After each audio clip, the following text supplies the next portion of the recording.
guys, welcome to Truth Talkin Thursday. This is Jim. I'm Jane. And I've had a very interesting day. And Jim just made a comment and I was like, yeah, let's talk about that. So Jim, what did you just say? What do we what do we have to do to take care of ourselves when we realize that we're trying to save the world? So Jim, please Enlighten our listening audience. Enlighten me. Start with me. Enlighten me, because apparently it's a problem I have. How many people do you know? How many people do I know? That's their sort of their MO, their modus operandi. Their whole mission seems to be, I need to be nice to people, and I need to help people as much as I possibly can, as often as I can. Now, there's absolutely nothing wrong with that. It's too bad more people don't do that. However, at what point do you do one of two things? Do you draw the line in the sand? You say, I can't do anymore. You recognize that the person that you're trying to help has a responsibility to help themselves as well. And the other part of that is owning what happens when you say, I can't do this anymore, and you decide to take care of yourself. Okay, so on that note, what would you say, in your expert opinion, is what people fear the most doing that? Exactly what you just said. What do people fear by backing off and saying, I'm done, I can't? The other person will be angry. The person that they're backing away from? Yeah, that person will be angry at them because all of a sudden I'm having a hard time and now you kick me when I'm down. Well, no, that's not what I've done. I've decided I'm going to take care of myself. It's two totally different decisions to be made here. One is made to spite the other person, and the other one is made in terms of self-preservation, taking care of your own self first. If we don't take care of ourselves first, we can't take care of other people after. So are there certain signals or signs that you would say you could recommend to somebody to be aware that you are fast approaching the point where you need to back off and say, I'm done? Think of your day today. I was thinking more general than that. Don't think about me. Well, I am thinking about you, but you're not the only one in that situation. I find myself in that situation because I work in the helping profession, as they call it, sort of thing. So I'm constantly looking at that, judging that, how close, can I, and I mean, it would be so easy for me to get frustrated with people because they're not doing as I'm telling them. Well, they don't have any obligation to do as I'm telling them, number one. Number two, I shouldn't be telling people how to live their lives when I have a heck of a time trying to take care of my own life. So, My aunt told me one time, and I've never forgotten this, about a gentleman that she had a visit with. She asked his opinion on something, and he told her, I will give you my opinion on one condition. And he told her, if I give you my advice and it doesn't go well, don't blame me.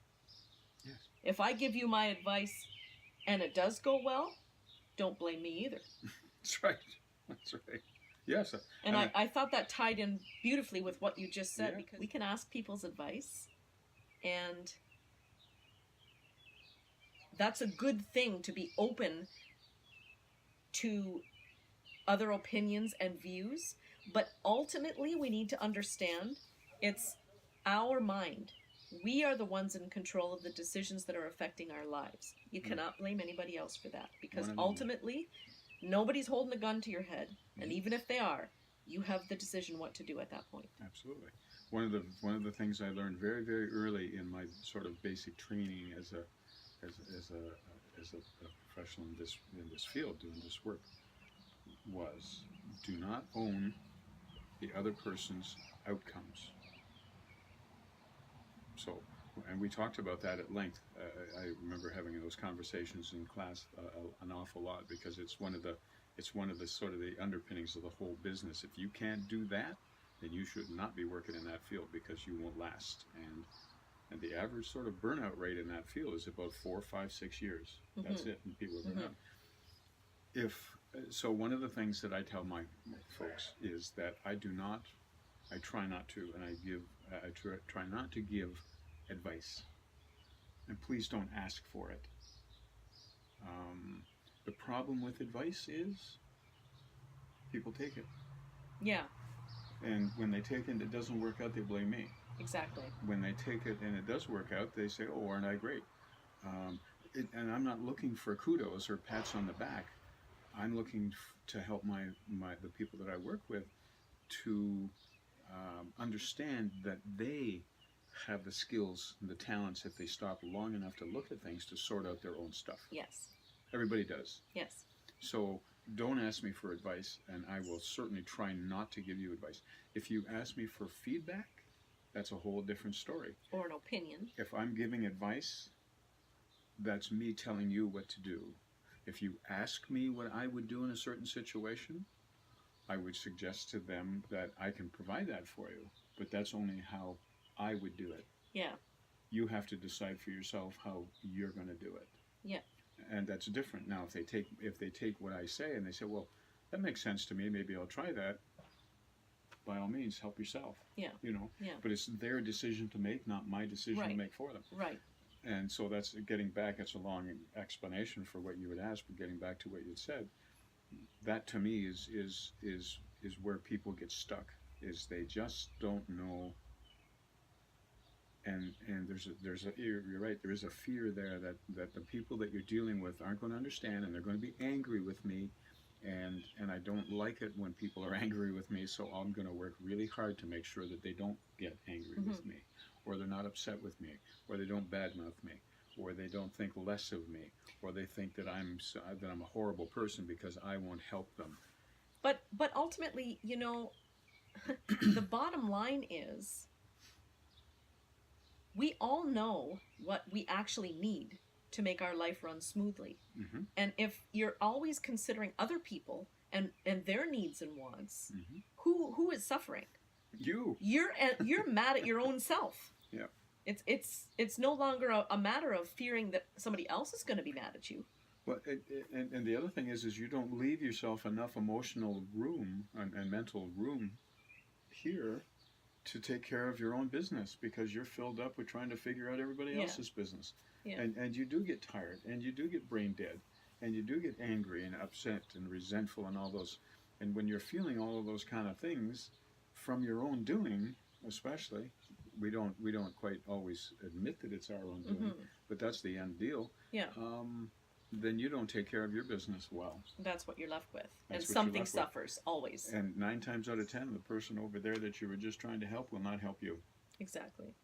Oh, I'm not getting interested in that. I'm not getting involved in that business. That's up to you. Yeah. Yeah. Oh, thank you very much. It's a matter of self-preservation for me. That's how I see it. For me, I have to put myself first. Sounds selfish? I don't care really if it's selfish or not. But it's the only way that I can survive. It's not selfish, because putting yourself first is the best way to be able to consciously and even unconsciously care for those around us. Exactly. Because if you're not healthy yourself, That's right. you're certainly not well enough to help somebody else who isn't healthy. Well said. It's true. So have a great week, everybody, and try really, really hard to put yourself first so that you can actually handle your stuff. Handling your stuff is really, really important these days. You gotta be careful how you handle your stuff. Exactly. And thanks for dropping by.